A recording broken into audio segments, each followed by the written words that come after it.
உங்களுக்கு இந்த skin glow ஆகிறதுக்கு வந்து விட்டமின் ஏ தேவை, விட்டமின் சி முக்கியமாக தேவை. என்னென்ன ஃபேட் சால்யூபிள்னா ஏடிஇகே விட்டமின்ஸு.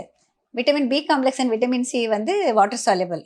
அதனால் வந்து எவ்ரிடே விட்டமின் சி இருக்கிற மாதிரி கட்டாயம் எடுத்துக்கணும். ஒரு ஆரஞ்சோ லெமனோ அது மாதிரி வந்து கட்டாயம் ஒரு சிட்ரஸ் ஃப்ரூட் வந்து நம்ம எவ்ரிடே எடுத்துக்கணும். நெல்லிக்காய் வேறு எதுவுமே இருக்க நெல்லிக்காய்.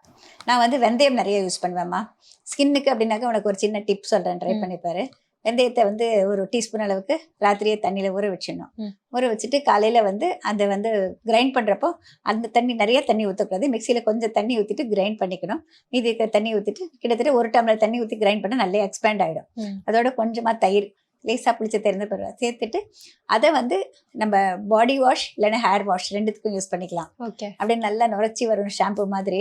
அதை யூஸ் பண்ணால் நல்லா ஸ்கின் க்ளோ ஆகும். எப்படின்னா அதில் வந்து இயற்கையாகவே வந்து கொழுப்பு இருக்குது. ஸோ நம்ம ஸ்கின்னுக்கு வந்து அந்த கொழுப்பு தேவை. இப்போ மாதிரி எல்லாரும் வந்து இந்த க்ரீம் அந்த க்ரீம் பூசுகிறாங்க. நாங்கள்லாம் எந்த க்ரீம் பூச மாட்டோம். அந்த ஸ்கின்னுக்கு வந்து அந்த கொழுப்பு வந்து சேருது. அப்புறம் அதில் இருக்க நார்ச்சத்து இருக்குது இல்லையா, ஃபைபர், அது வந்து ஒரு ஆக்ட்ஸ் அஸ் ஸ்க்ரப் அது மாதிரி ஆகுது. அப்புறம் ஆன்டிசெப்டிக் வேல்யூ, ஆன்டிபயோட்டிக் வேல்யூ அதில் எல்லாமே இருக்குது. ஒரு வெந்தயத்தை பற்றி பேச ஆரம்பித்தா நான் நிறைய பேசுவேன். வெந்தயத்தை நான் அந்த அளவுக்கு வெந்தயத்தை பற்றி நிறைய வாசித்து வச்சுருக்கேன்.